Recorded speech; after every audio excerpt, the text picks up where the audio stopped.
Alright, hello. So this is another challenge video on Hell on Earth. So I've already done the Trader Pod weapons, and then I also did the tier 1 and tier 2 weapons, which I kind of feel like I kind of cheated with using the newer weapons.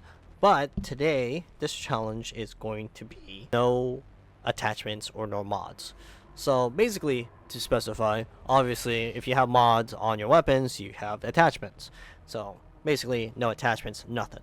So obviously for me, I can buy any weapon, any weapon from the trader pod that doesn't have any attachment. So we are going bare bones. So this challenge is something that I've been really wanting to do to really kind of test myself, but I felt like the part that made it the easiest was primarily due to the fact that ammo types and wow, this is something else, is the fact that, you know, a lot of people, I don't want to say like, but from what I've seen is that people really solely, like in general, like everyone relies on the attachments a lot. So I just wanted to see how it is possible, if it's even possible. Probably gonna take a while because obviously we're running no attachments, right? No attachments itself means no specific ammo mods that does more damage, increase the base damage of the weapon, and all that noise. With the recent update and buffs to certain weapons, plus on top of that, we can literally use any weapon, and hopefully I don't die here already. But any weapon is good to go. So the reason why I went with the good old sharpshooter is because the sharpshooter does have a skill that specifies kill a Scrake or flush pound, you gain a permanent damage boost. And plus on top of that, the skill itself also increases ballistic damage by 15%. I do want to try it with like the double barrel will probably be a go-to at the moment, because it's already cheap as it is. It does enough damage. It's already ballistic damage too. So I'm probably, my thought process right now is probably running the double barrel with a combination of either a weapon that is automatic to make things a bit slightly easier and have good ammo economy. How am I missing that? As long as I don't play like a fool, but honestly, this is probably going to be my primary setup with the beast. Again, the dual strike is already a powerful gun. Pair that up with a gun that can take care of all the trash while you conserve ammo in terms of... Okay, I want that damage boost. And so, obviously, it would be very handy, but, you know, I don't want to use up all my ammo with the dual strike and primarily focus more on Trash Zeds with other weapons, right? So I think maybe going with the Knight's Bridge would be a good choice as well, because it is an LMG and a weapon that I rarely used in terms of... Wow, I'm out of armor already. In general though, I do feel like... I mean, it's been a while since I played Sharpshooter too, but... Yeah, I mean, just in general, I do feel like this setup will probably be useful. But the only issue is that with the dual strike, my ammo, and I have to make sure that I am up close and personal with them, actually makes sense. But the problem is sharpshooter issues, right? But I do think maybe the M14 might be a good choice as well for a good medium ground for ammo and damage, which pairs up pretty well with the dual defender. My only concern now is the fact that I'm not playing right at the moment.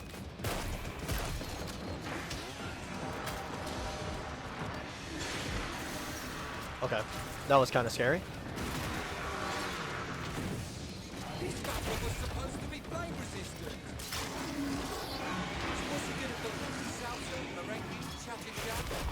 Okay, I'm just shooting just to shoot at this point. Okay, the sirens are kind of annoying me right now. Get him out. Throw this in. Use that. As it popped up.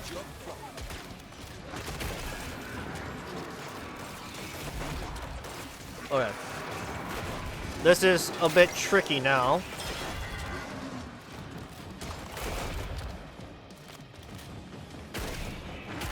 Okay.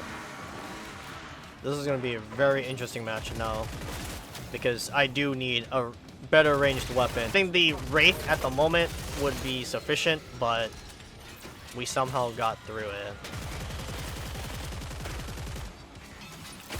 Okay. Now we got through it. Oh, well, it seems like they're... Okay, really? I'm not used to this iron sights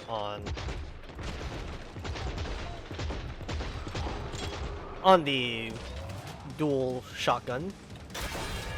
Oh, the double barrel shotgun. Okay, I'm reloaded.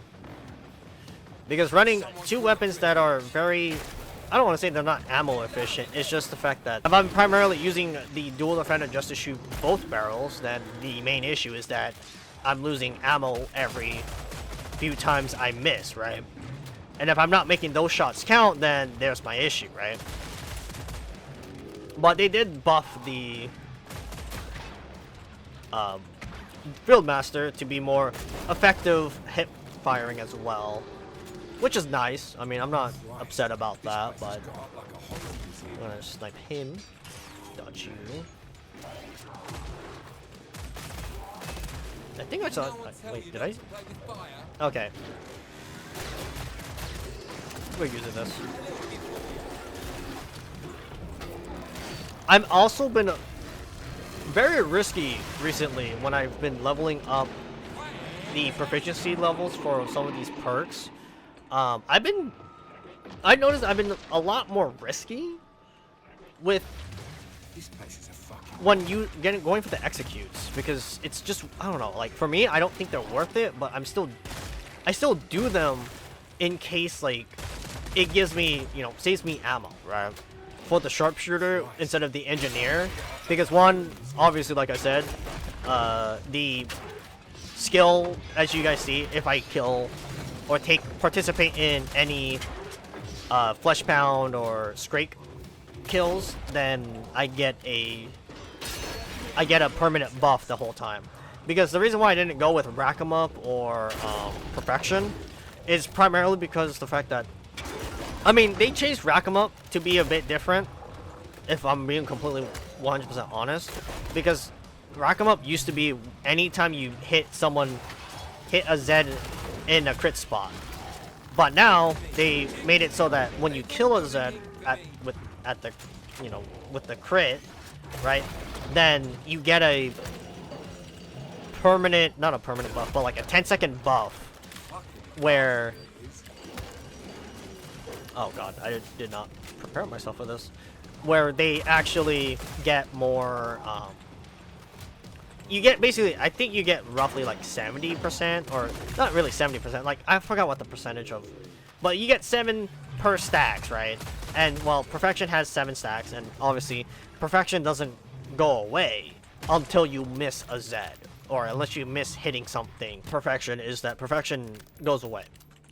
It goes away and you can't get it back during a boss wave, right? So this skill by itself is beneficial for you as a sharpshooter in the long run, because you can't get Rack 'em Up, you can't get Perfection when you're facing a boss, right? It's really hard to really decide on which one, because Rack 'em Up isn't every time you hit a Zed's crit spot. It's now on a set 10-second timer, and you still have to destroy the Zed's crit spot, right? And so that was my one thing that made me not want to use... Okay, really? That was really dumb of me to get stuck in there. But whatever. Because I thought Rack 'em Up, because Rack 'em Up and Perfection are literally the same thing, but worded differently. Like, you still need to destroy the crit spots on the Zeds in order to get it. While Perfection is more forgiving, but I do feel like they should have just given us the original Rack 'em Up, to be honest. Like, original Rack 'em Up would have been, I would say, like, a bit better in terms of just, like, landing headshots and all that noise. Because then you could continuously keep getting that stack, right? But then it stops after you get, what was it? After you reach like 10 or something like that. And so, I mean, obviously, like, you lose a stack every time you miss, too, so. But in general, though, I do feel like Rack 'em Up should have been the same. Because at first I thought, because, okay, this is what really threw me off, was that the fact that, Perfectionist doesn't really work. Because Perfectionist says you have to hit a crit spot. Not destroy it, hit, right? And well, throughout my testing, or throughout my time playing the sharpshooter, I ended up finding out that you have to destroy their crit spots in order to get the stack. And that's what really threw me off, was because like when I did run an automatic weapon, because obviously the stack is permanent, but you don't get to, you know, actually get the stack, if you get what I mean.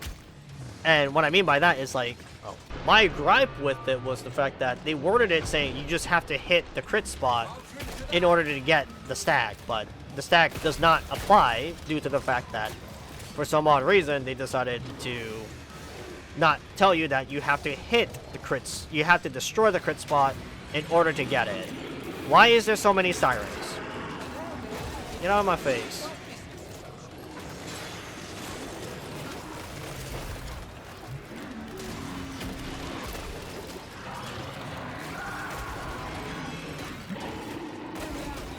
Thank you.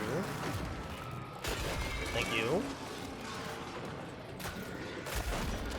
But yeah, that's the one gripe I had with Perfectionist, is the fact that it says you have to hit it instead of destroying it, and you actually have to destroy it instead. And it's very, like, it's literally just a better Rack 'em Up.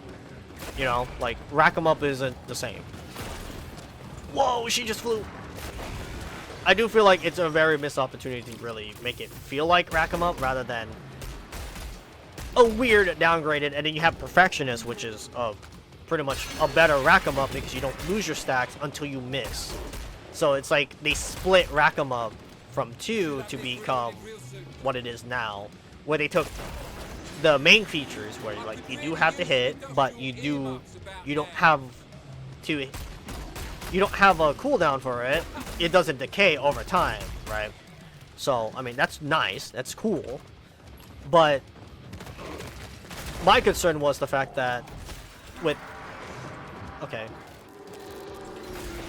I wasn't sure because he just stood there. You should get increased damage against it. What are you doing? Okay.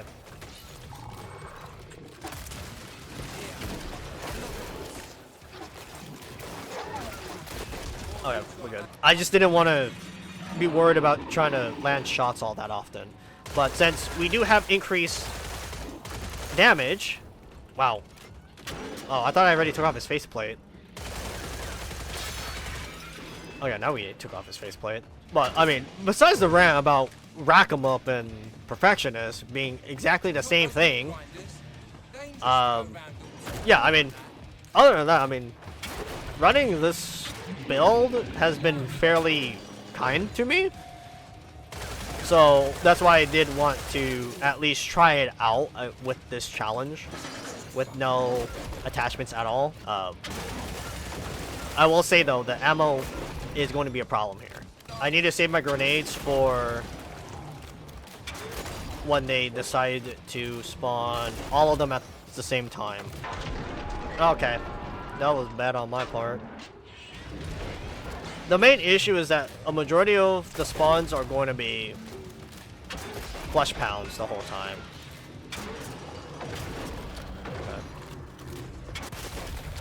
Okay. Okay. I missed.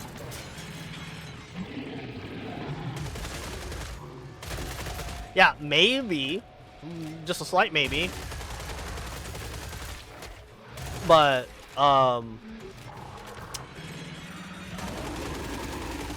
okay, these bloats needs to go. But when things do feel like it's getting a bit dicey, I do want to try and...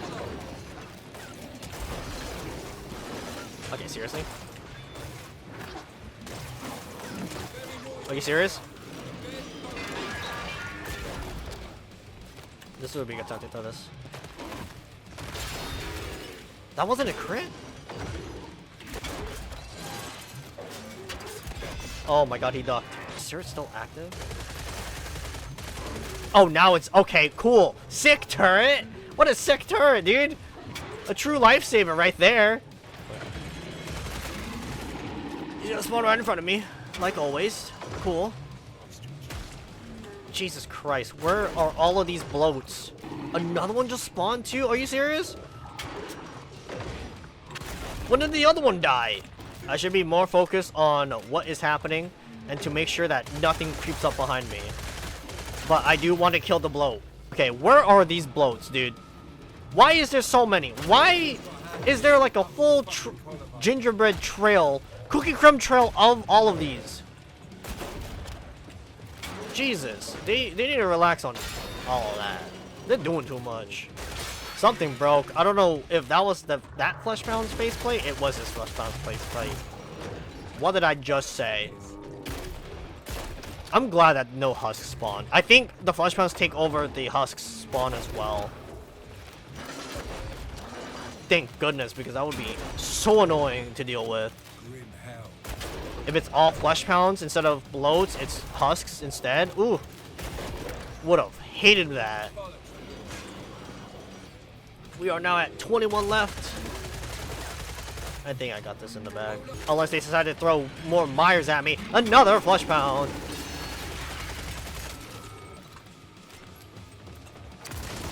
Take this.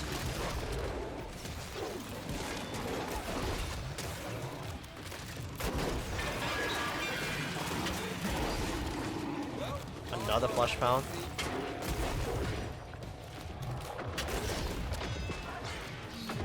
Oh, you're new. As long as I aim upwards, I'm going to hit them in the face somehow. Something's gonna hit them in the face. 5 seconds is a very short time. Because the grenade seal only applies the debuff for 5 seconds, and I think the rest is just bloats.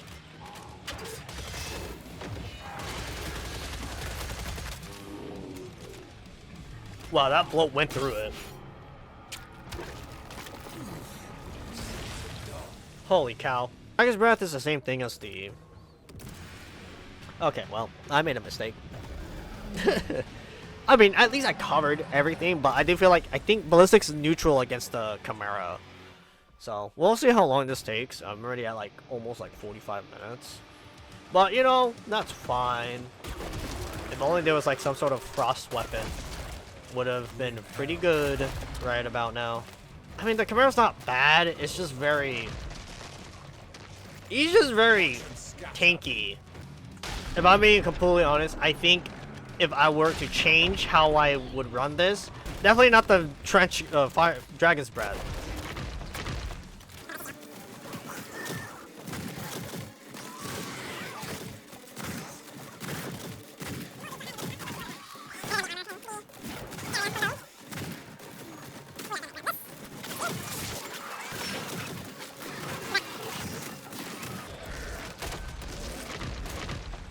Yeah, that's 600 damage with the Dragon's Breath.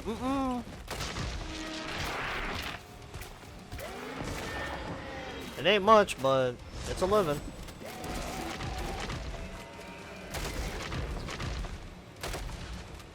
And he's done. Oh! Alright! 36 minutes to get this done, but, you know, no weapon attachments. It's possible. I do feel like Big Game Hunter is probably the main carry for this challenge, since it primarily focused on ballistic damage, right? And then the same goes with Frostbite. When you do throw a grenade, it increases ballistic damage by 20%. And all the weapons have ballistic damage. So, yeah. Other than that, that's about it. That's the build.